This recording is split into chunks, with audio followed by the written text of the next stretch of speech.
here. So hello and welcome back to Climbing on Mount Sophia. I'm excited today to be joined by one of the pillars of this little corner, Paul Vanderklay. This conversation as background, I come into this little corner by means of Jordan Peterson, Jonathan Pageau, and then John Vervaeke has become one of the fundamental influences in my life in a lot of ways. And so I hadn't engaged your work too much until more recently, actually, as a function of starting this channel. Some people connected with me through the John Vervaeke conversations that I've had, and it's been really lovely. But kind of because of that, I've started to watch some of your videos and really enjoyed obviously just getting to know you kind of through this virtual means. And then we had an exchange on Twitter, or a little bit of an exchange by means of some other folks in the corner, about this whole notion of what do we mean by the word Christianity. And so that's kind of the direction I want to head, and I'll lay a little bit of background so you kind of understand my question. But okay, welcome to Climbing on Mount Sophia, and thank you so much for coming. That's good to be here. So I guess I'll just jump right into it. Because probably everyone who watches my channel they know who you are. So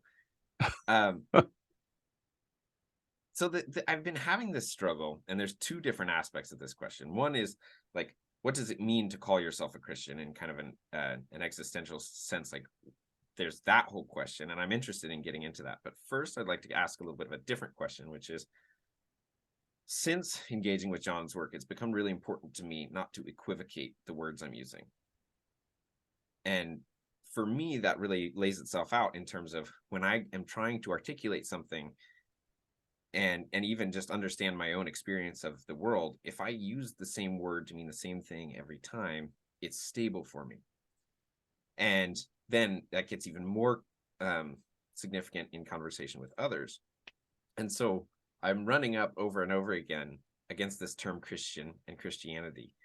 And it strikes me as it's so terrifically equivocated that I've kind of stopped using it, but it's still like you're forced to use it. And so I'm trying to grapple with, like, how do I use this term in this language to refer to this like behemoth of a thing, Right. But anyway. So that's my issue.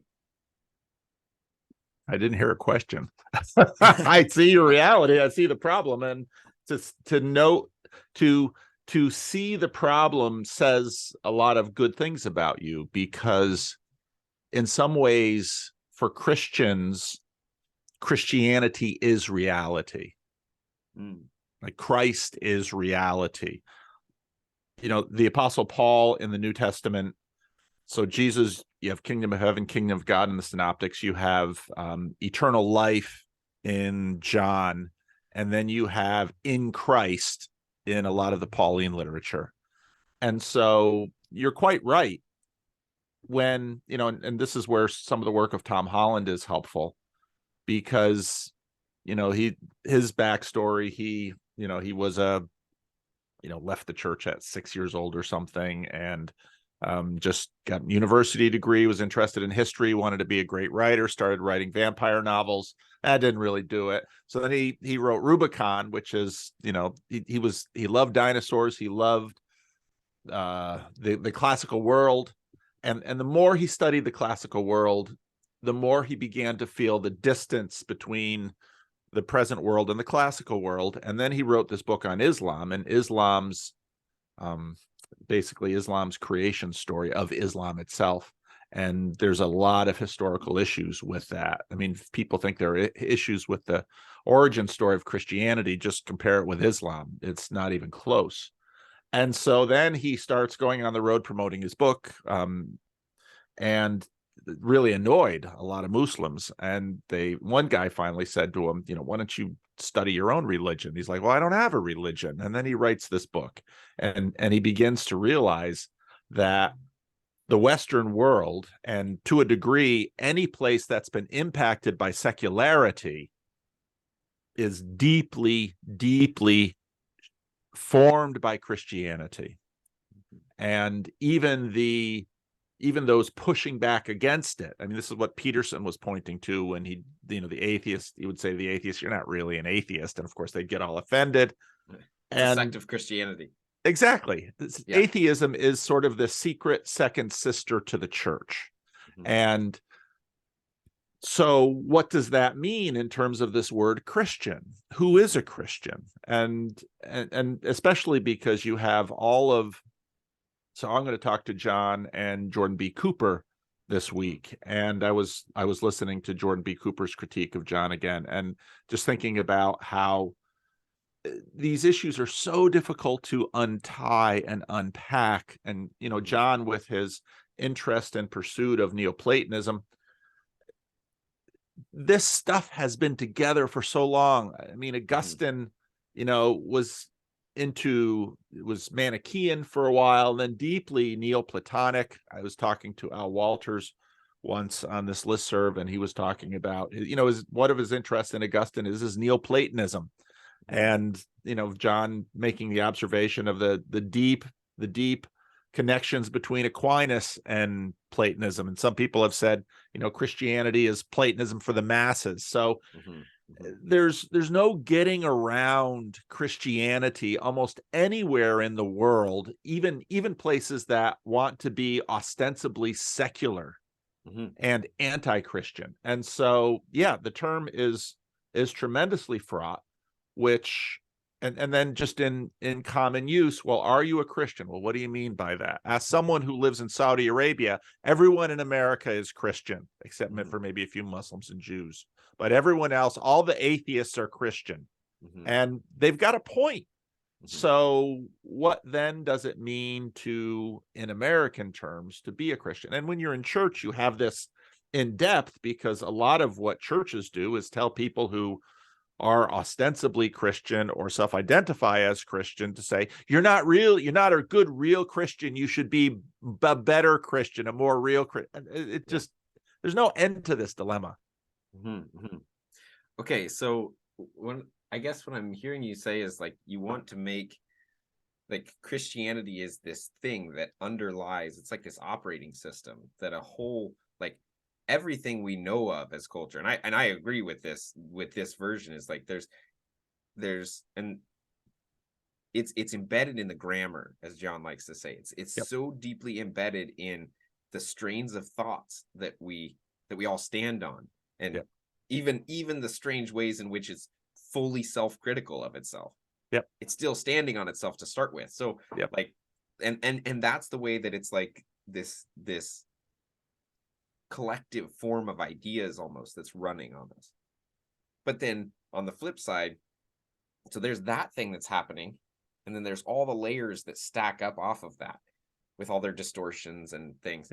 But then on the other side, you have this, individual identifying with this thing, right, which gets, like, so all these layers on either side, there's mismatches, and it gets totally confusing in that way. Does that seem like?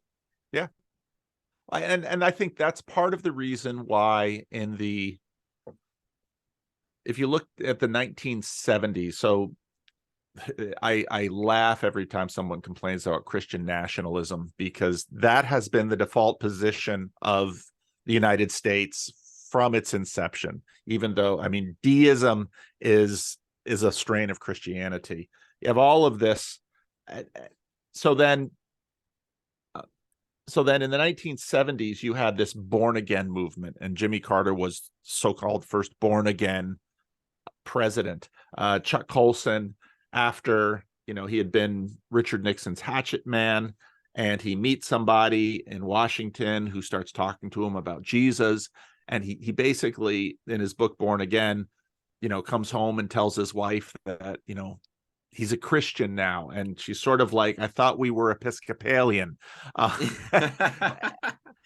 And so I think part of the reason all of that personal relationship language emerged in the late 20th century was an attempt to differentiate the lived existential participatory thing that then, evangelical churches in particular called a personal relationship with Jesus Christ, with sort of the Episcopalian mainline background noise that was pervasive in American culture.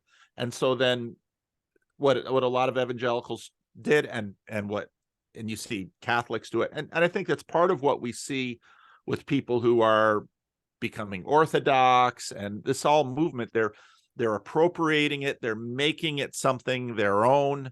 And so because they have to gain some distance from the background noise. I mean, you could call that in some ways a degree of self-transcendence, but it also has to be personal. So, I've looked at the first so is John's stuff coming out today? Yeah, it's coming out today. Yeah. Right. Yeah. So I I'm looked excited. at I got a sneak peek at the first one.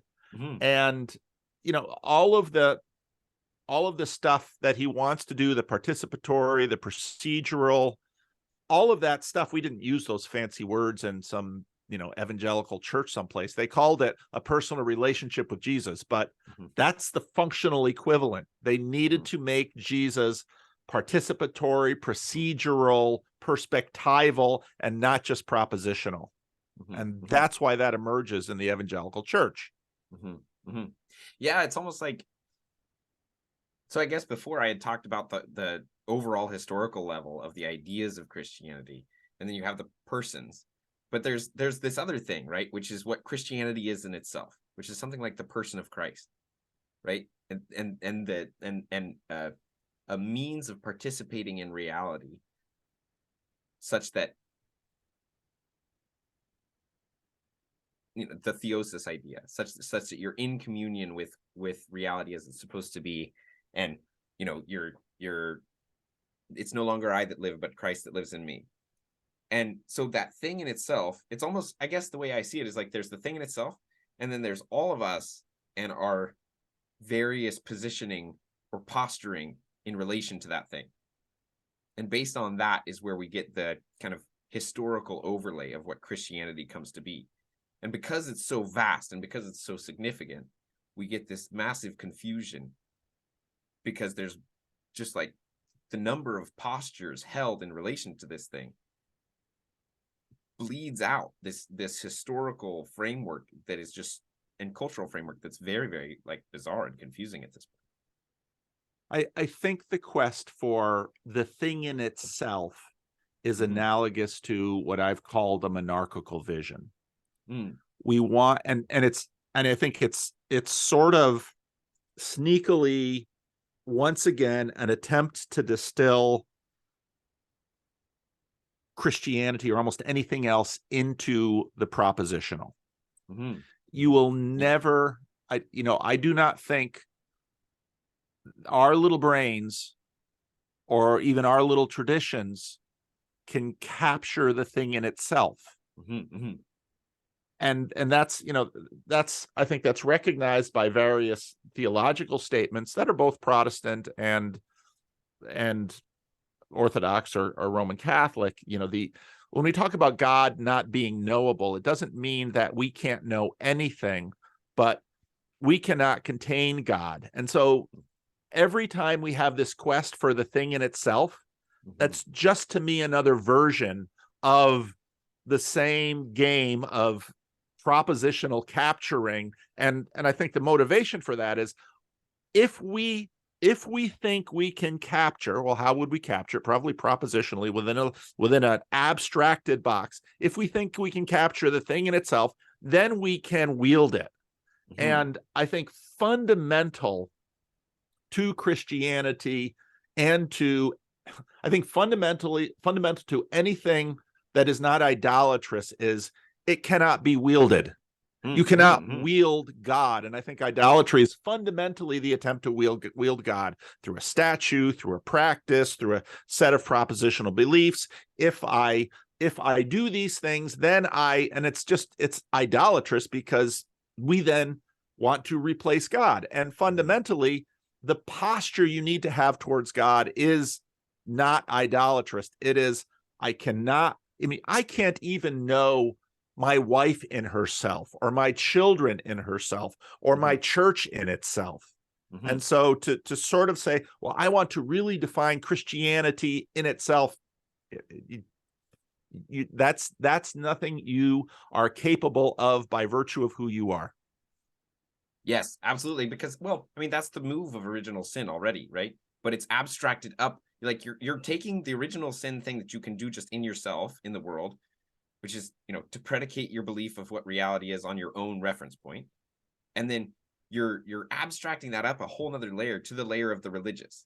Right. And you're doing it and then projecting it in a way. And in a way, it gets more and more powerful over time.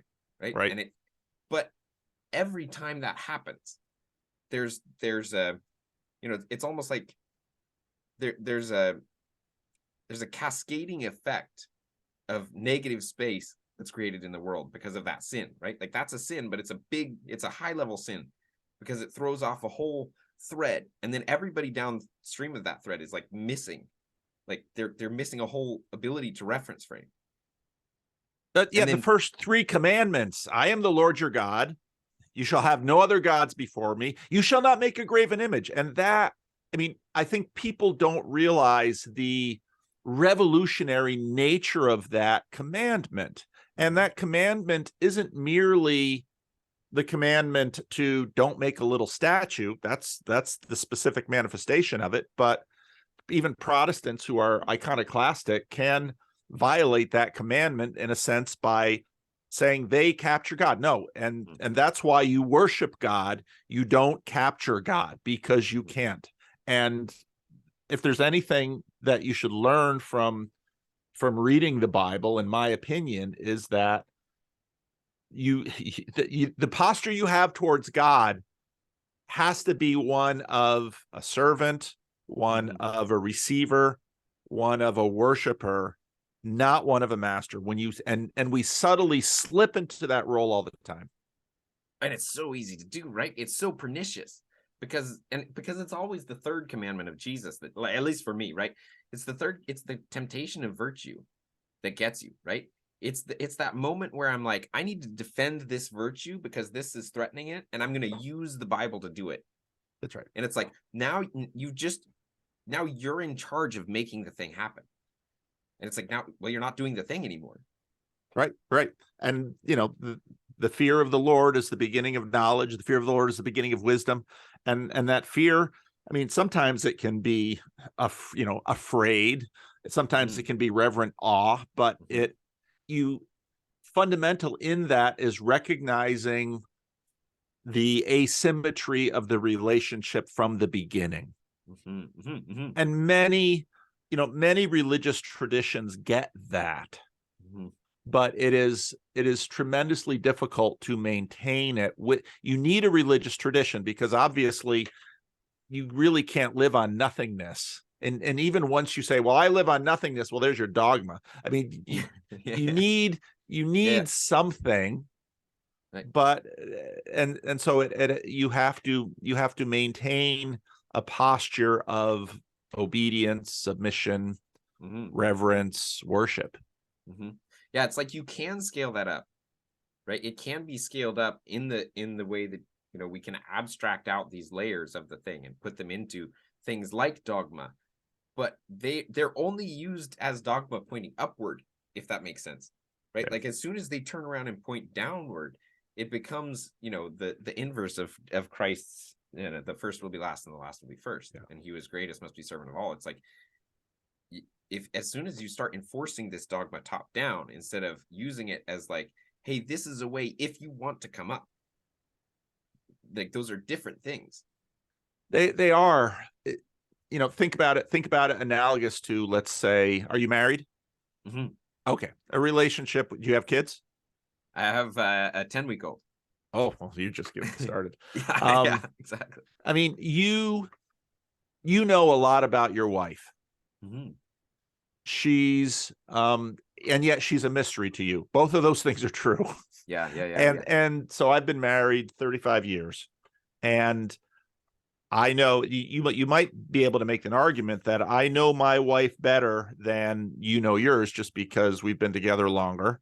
But when you say it, though, you begin to, if you say it and you think about it, you begin to realize how fraught even that statement is. Because I'm continuing to change. She's continuing to change. what's amazing is that after 35 years, there's some things that, I can is she going to like this? Is she not going to like this? And then now I've got 5 children. I've got 5 adult children. Let's say one of them comes to me and says, I'm thinking about doing this for mom. What do you think? So it runs both ways. There is dogma with respect to my wife. Sure. But even the dogma, you can't even contain my wife with the dogma, much less the creator God. So, there can be things to know, and there's information and knowledge that you can pass along. All those things are true. It's just, we do have to continue to realize our limits. But even so, let's say you do something and your wife doesn't like it and you thought she would, then it's like, well, didn't you know? And it's like, did I know? Didn't I know? Did I really want to give this thing to you because I wanted to give it to you? Or was I thinking, it's, and it didn't we show up for me. That's right. And we have this all the time just with other people. And so psychologists will talk about projection and, transference, countertransference. It's enormously complex, even just with other human beings. Yes. And even with simpler creatures like dogs and cats, we certainly know our dogs and cats better than we know our spouses or our children or our coworkers. But the art of knowing is no simple thing. Yes. So thank you. That's phenomenal. And so I want to take all of this that we've just built is this is fundamental to this thing that we mean of Christianity that we're trying to participate in. Right. And I want to try to talk about that with people.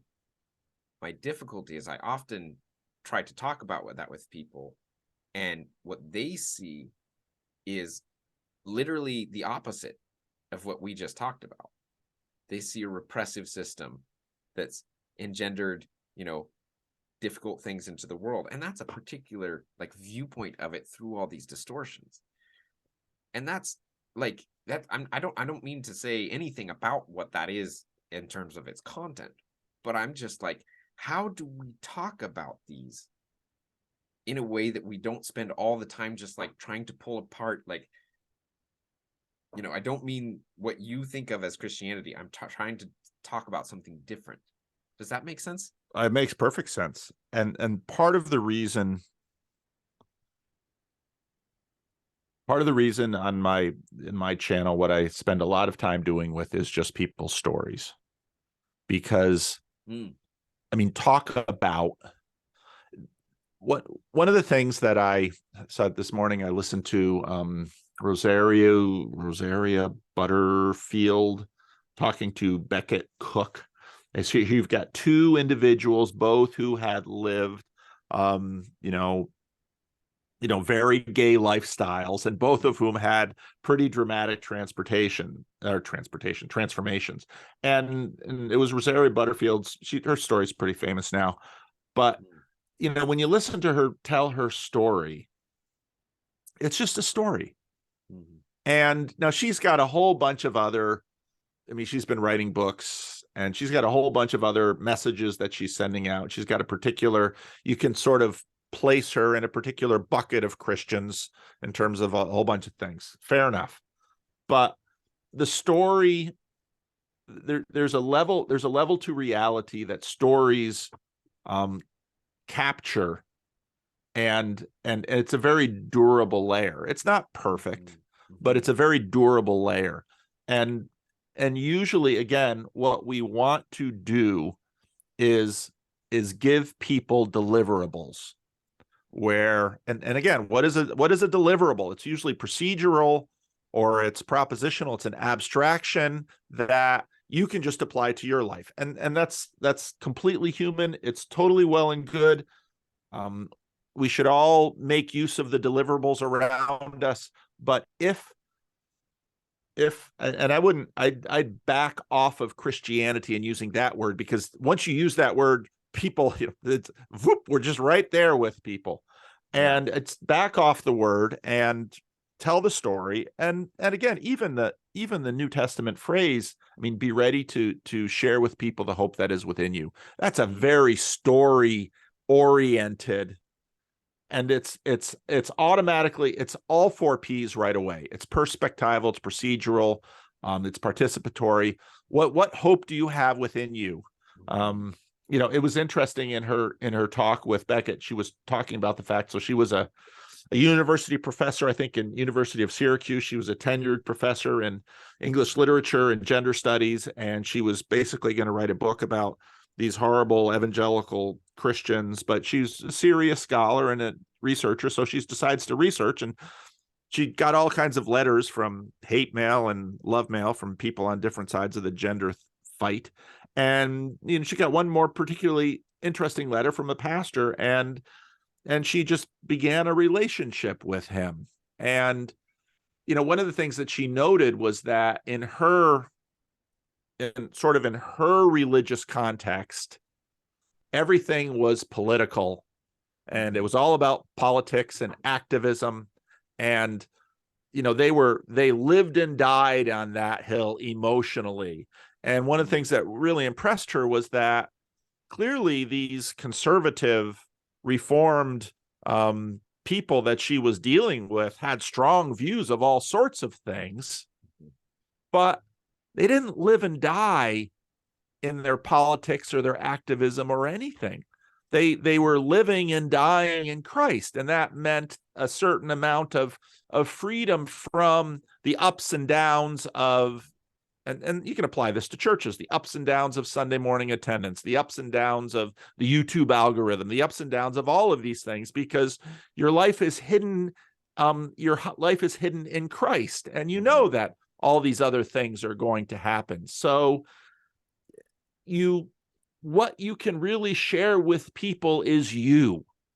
That's the most real thing you have to share with them. And you're going to have ideas and abstractions. I also often note that, obviously in Christian circles, let's say you look at the Apostle Paul.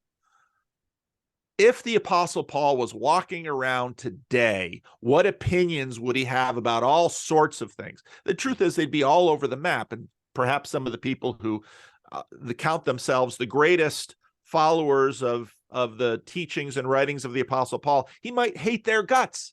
They're just living in totally different realms, because we take these things, we have to abstract them, we have to build models, we have to build systems. None of that is bad or wrong or anything, but there's an unrealness about it that is, you are more real than that. And so what you should actually share is you, to the best you can. It's remarkably difficult. Because even just look at Jesus. He spends 3 years, and one of the things, so when I was in college, I grew up in a minister's home, went to college, went to a Christian college, but did think to myself, I should just read this Bible and, what do I think of this Bible? And I had read stuff in the Bible before. I'd been to church all my life, but I started reading it as a young college student, thinking, this book is strange. You'd think, given the Dutch Calvinist stuff that I'm looking at, that you'd think it would look more like a catechism, or it would look like a tome of systematic theology. And then you've got Jesus walking around, and they're having fights about healing on Sunday, and he has all these crazy sayings, and it's like, this is truly strange. Yeah. But it's still changing people. Well, what's with that? Just goes from there. Yeah. I guess this is tying together a bunch of things for me with the way you said that, because it's been really important to me to learn about some of the Neoplatonic stuff, and especially D.C. Schindler's book, Plato's Critique of Impure Reason, and starting to get this sense of the ascent and return in the cave, and the world of ideas and the world of appearances and all these kinds of things. But it's like, almost one of the things I'm seeing in what you're saying is that you have to use the appropriate medium for the level you're dealing with. And it's like narrative is the appropriate medium for narrative trauma. If we're going to be if we're going to be participating with the world in such a way as to bring the gospel, the good news of redemption into it, which means something very real and embodied, if we're going to do that, we might, like, I needed to get clear about the ideas, right? I needed to go out of the cave so that the idea, the thing in itself became clear to me. And it became clear to me that it was not me, and it was not in relation to me. I was in relation to it. And then if you're going to go back down and you're going to, like, say participate the enactment of forgiveness, like, that is, like, what that means is agape. That means agape on the level of the individual narrative, where what connects to people, what connects us all to each other, is the subversion that happens when the narrative is engaged with agape, because the narrative level only resolves with forgiveness through agape, something like that.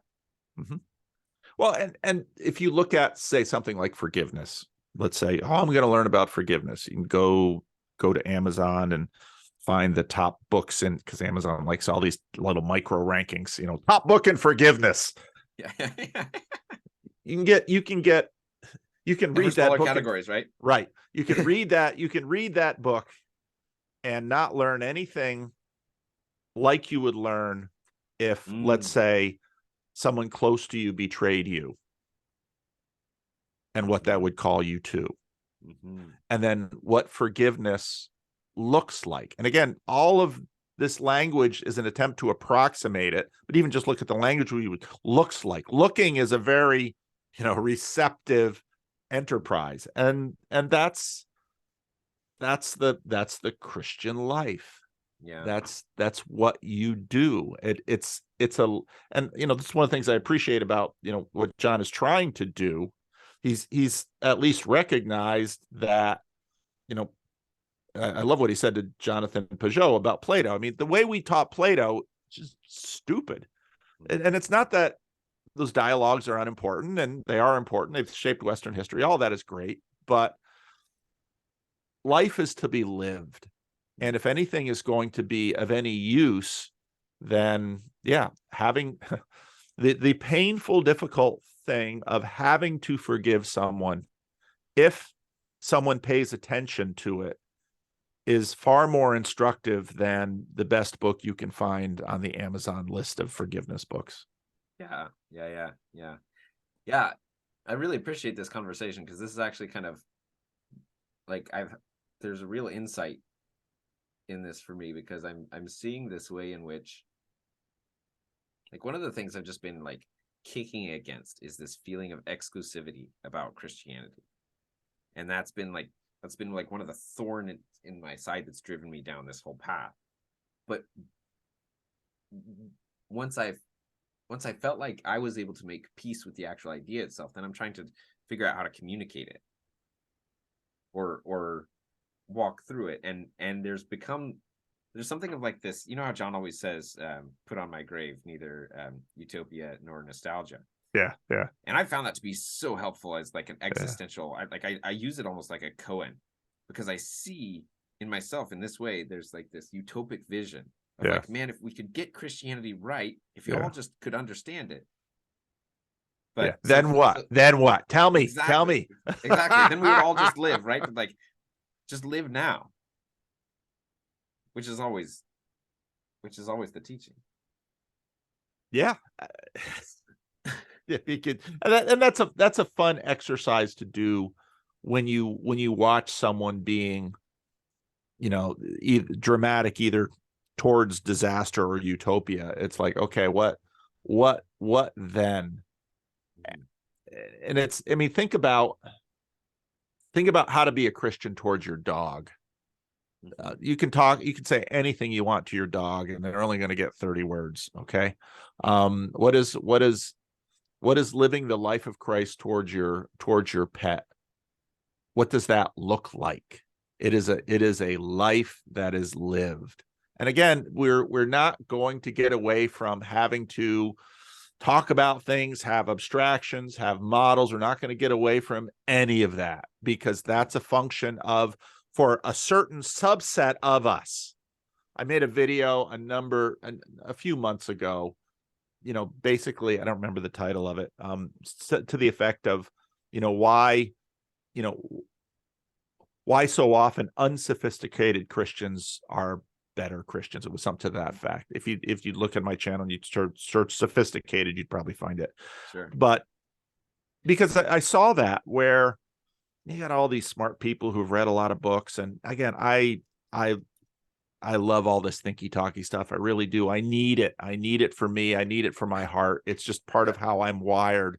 But I so often see and live amongst Christians that way outperform me. And if you ask them a question about doctrine or dogma or, anything that's supposedly really important right now in Christianity, whatever the newest fads are all over the map, and they're always fads, they can't tell you a darn thing about it. But you know what they know how to do? They know how to love other people well. And I will take that over a world of really brilliant people who are tremendously well read, because and that isn't to say that lack of sophistication doesn't sometimes cause trouble, because sometimes those unsophisticated Christians can get duped or blindsided, or none of us are infallible, but that that just demonstrates the fact that life is to be lived. That's and there's so much in it that we can't control, and this is in a sense why, this doesn't sound tremendously Protestant. A lot of these words sort of have dual tasks within models, but why there are saints, why there are exemplary Christians among us. And part of the irony is that sometimes people are exemplary Christians in one way, but not another. Mm-hmm. And we can't often tell where those boundaries are. And so we follow these saints, and sometimes they got things right. They got some things right, and they got some things wrong. And we're tended to dismiss them because they got a particular thing wrong. That's just as much a function of our perception of them too, and our value hierarchy. So, but yeah, Christianity is to be lived. Part of the difficulty, especially on YouTube, is that we're looking at each other in this little thin screen, in this little window. What do you know about me? What do I know about you? It's tremendously unreal, but it's better than nothing, apparently, because we're still watching. Well, it's interesting because, like, when you start off thinking about the ideas, like, for me, it was so important to disentangle so many things that were manifesting in negative ways in my life. Like, for me to become purified or sanctified or whatever necessitated a path through this kind of, call it, intellectual world, where I had to understand what was going on for me with Martin Luther, and I had to understand what was going on for me with Augustine, and I had to understand what was going on for me with Kant and Descartes. Like, once I understood those, then I could start to see. But that, and there's a way in which, like, there is good time to be spent in pulling apart these knots, because if you're able to pull apart the knots in a way that people can hear you, they can now be free of that knot. But, like, Jesus didn't write down his words, neither did Socrates, and neither did Buddha. But they've had those are three of the most outsized effects on the world of all time, because what the being of truth that came through them generated such a field that downstream of it, we could climb into these worlds and build all these, you can build Hegelian philosophy. But it just sits there, right? Yep. No, that's right. That's exactly right. It's a castle in the sky. And I'm in the same boat. I wouldn't have, oh gosh, how many hours do I have on YouTube right now? I do a ton of it, and so much of my channel, it's conversations, or it's me trying to untie knots. Totally. And I found, for me, whether it's blogging, I did that earlier before I did this, or it's on YouTube, I find it helpful to, that's what you do too as a community. You sit around in a circle. Here you got a big knot. We're all going to work on it together. Yep. And YouTube is sort of a way that we do that. It's Yep. imperfect, but it's better than thinking alone. Yeah. Yeah. And for me, my experience is like, I hope that the content that I put on YouTube is of service to people. Yeah. But that's actually not the primary reason I do it. The primary reason I do it is because it helps me get disentangled. Yep. Right? Yep. Yep. Like, I wouldn't be talking to you if it wasn't for this. And this conversation has led to an insight for me. So maybe in some way it's inherently selfish, but I hope it's selfish in the way that it makes me more like Christ and thus makes others like Christ. Yeah. Yeah. Right. And so I think, yeah, like it's funny because it's that attitude. It's having that kind of attitude with all the different layers kind of simultaneously. Something like that. Yeah. Yeah. Yeah. And we don't know. So we untie. No, you're exactly right. It's then my channel. I try to explain that to people sometimes because they'll watch my videos and I'll say, gosh, he's rambling. The video's an hour and a half. He didn't get to the point until the end. That's because I didn't know the point until the end. And Yeah. you know, and sometimes I don't know the point until after the end. And I'm thinking about the video and thinking like, gosh, I got to put a title on this thing. What really was I looking for? What insight did I grasp? And then then I just tell people, if my video is helpful, I'm glad I can share it with you. But if you say I can't sit through all that, I say I totally understand. I'm sure I probably couldn't either. So this is just my process. And as long as YouTube is going to give me free bandwidth, okay, I guess I'll keep doing it. Because I have found it helpful for me. And the reason that it's helpful is that it is facilitating community. Because so again, I noticed I was sort of a little bit dismissive of abstraction or implementation or giving someone actionable, but we do need that. And part of why community works is that I can learn from you, you can learn from me, and others watching us will have other observations. And it's in the book of Proverbs all over the place. I mean, listen, pay attention. Don't just listen to your friends, listen to your critics, even listen to your enemies. And if you're humble enough to learn from them, your enemies can bless you. And many wisdom traditions have noted this for a very long time, but doesn't mean it's easy. Yeah. Yeah. And it's, at least for me, it's always the return. It's often the return to the space of abstraction now that allows me to come back to that. And I think that's like, well, I don't think there's anything wrong with that. I don't want to need to go back there. I want it to be, I want to live in such a way that I don't need to go anywhere else in order to be here. Right. And so now it is that way. And so here I am. But yeah.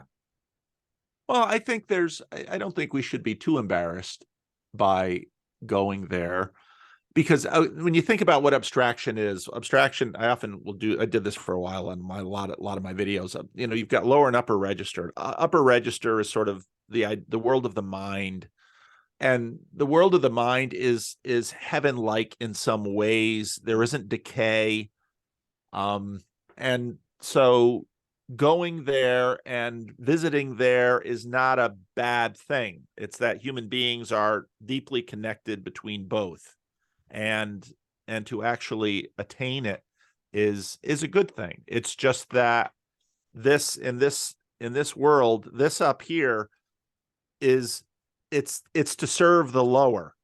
It's very Peugeotian. The upper is to serve the lower, and the lower is to support the upper. And as long as that dynamic is functioning well, it's a very blessed thing. Because and that's the reason you have the desire to know the thing in and of itself. Yeah, because really, like that's what it means to be in the kingdom of heaven, is to actually have both things coming together at the same time in real life as a real particular person. And that's, Right. what it means for the kingdom of heaven to come to earth, I think. Thy kingdom come, thy will be done on earth as it is in heaven. It's right there in the Yeah. Lord's Prayer. Yeah. But it's not some kind of like future abstracted event, right? Like that's, I think, one of the things where we get really tripped up is like, whether it is in the grand narrative or not, I don't know. But like, at least from what it's trying to say to me, what that text I think is not suggesting to me is that somewhere in the future, that prayer is asking like Jesus to come back in the sky and judge everyone. But that prayer is actually asking that is realized as a function of my life, not in a totalizing sense, but in the particular being of my life in that day. I don't know that those things are separable.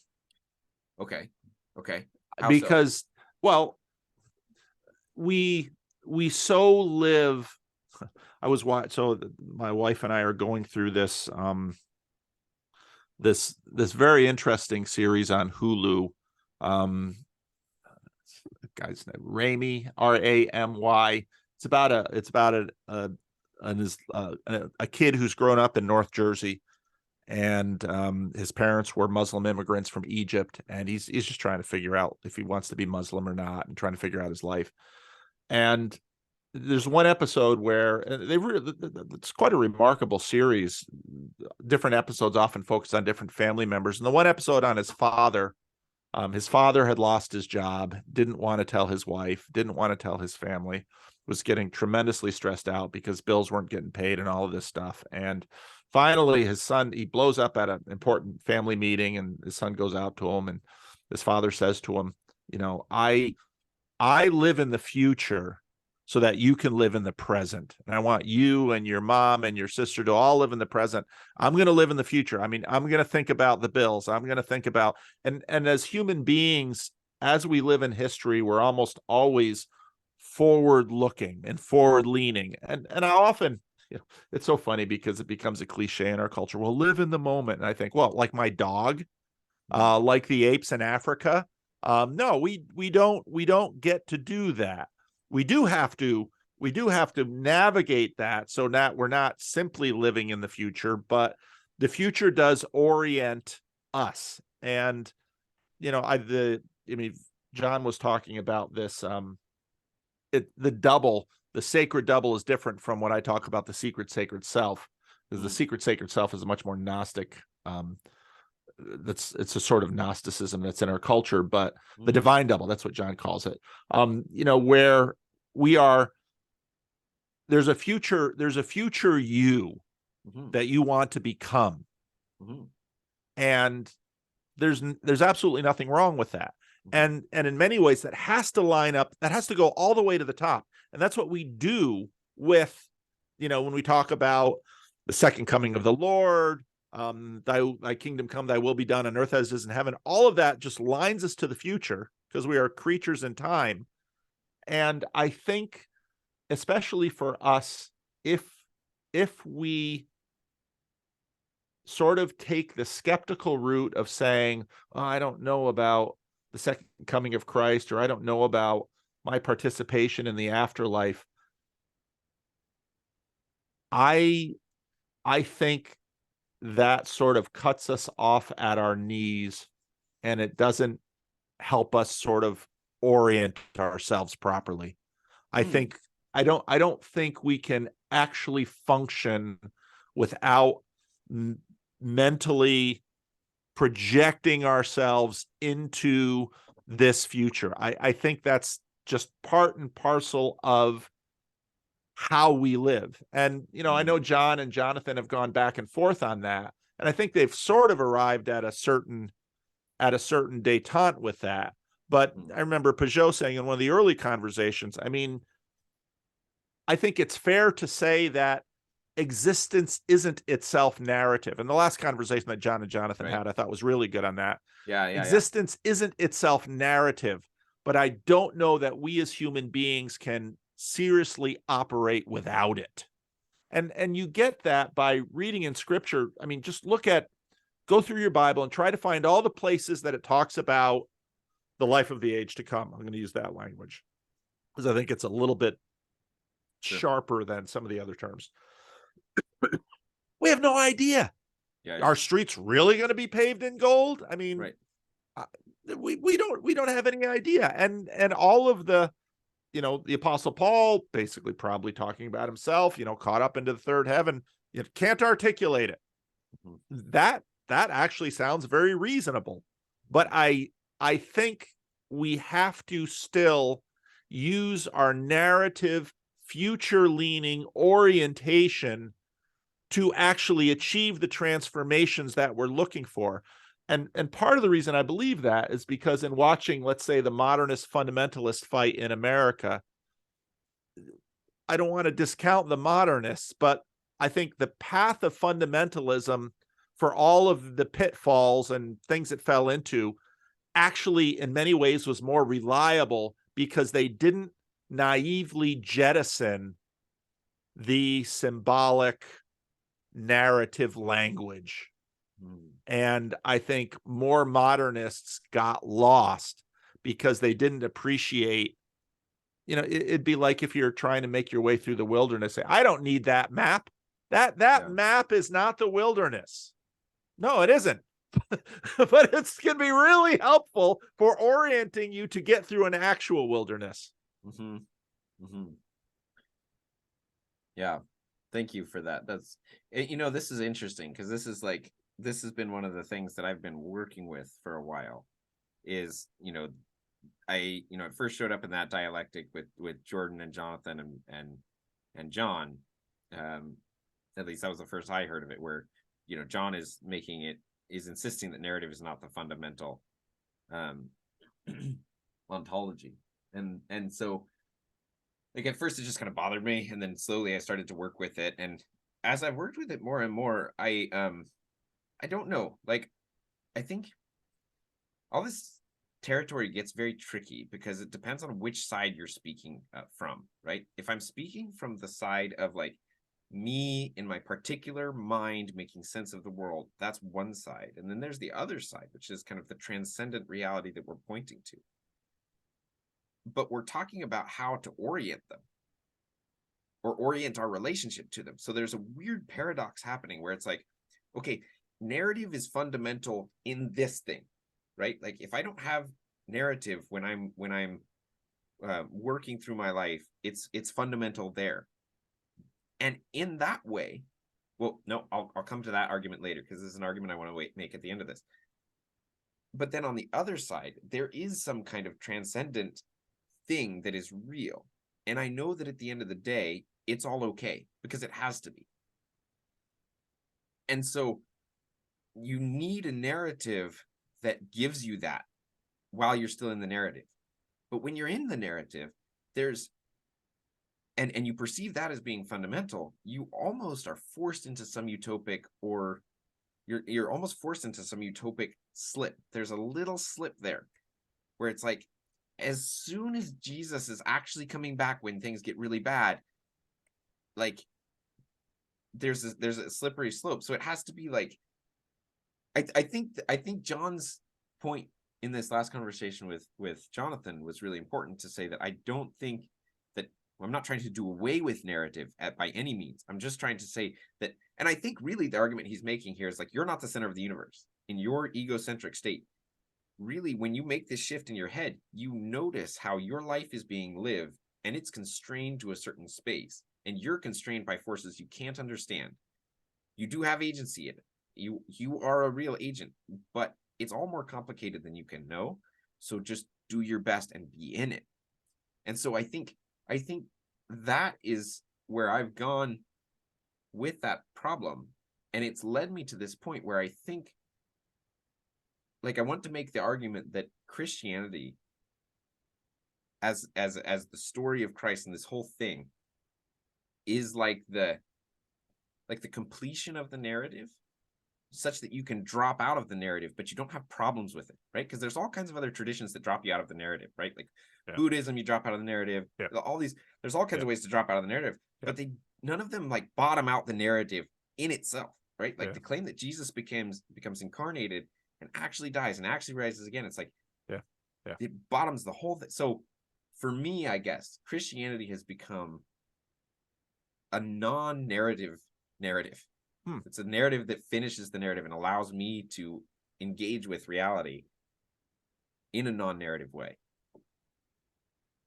Think about, so your 10-month-old boy or girl? Girl. Girl, okay.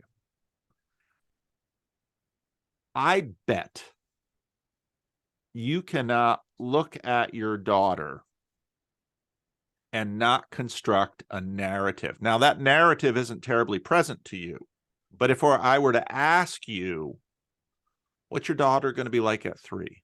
What's she going to be like at 5? What's she going to be doing when she's 7? I mean, you're just going to, there's a narrative back there. It's pretty fuzzy. It's pretty implicit, but it's all in there. Absolutely. That narrative will not happen as you think it will. I've got 5 kids. They're all in their, one's in his 30s. All the rest are in their 20s. I can promise you that, but you can't help but have that narrative. Yes. And that narrative is very useful for you, but it's much more like a big sheet of a big map that you're always editing. And there'll be points when something happens and that narrative gets violated and you will mourn or lament. And sometimes that narrative gets violated and you'll celebrate. And your wife is in there too, and the kid and parents and friends. I mean, there's a whole world around it. And I think it's helpful to think in those terms, that the narrative is inescapable. It's just simply too deep in you.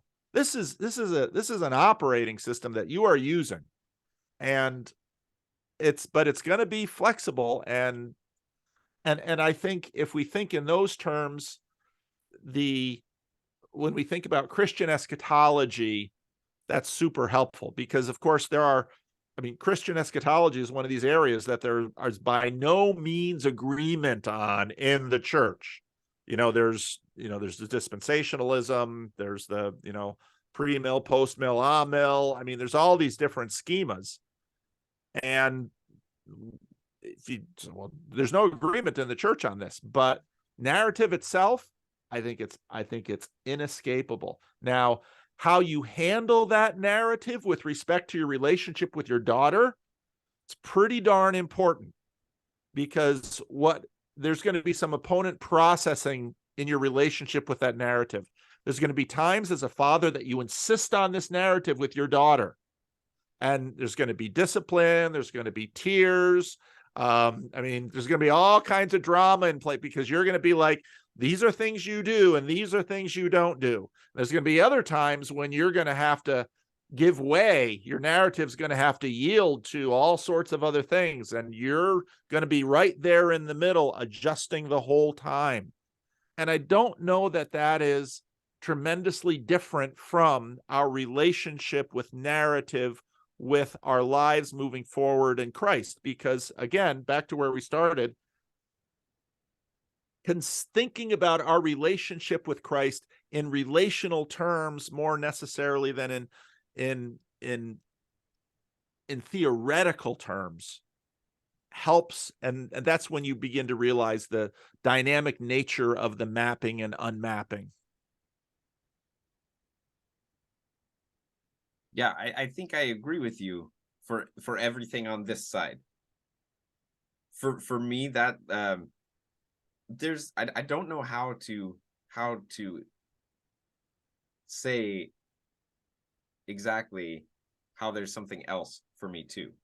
There's something else for me, because there's a level of my experience at which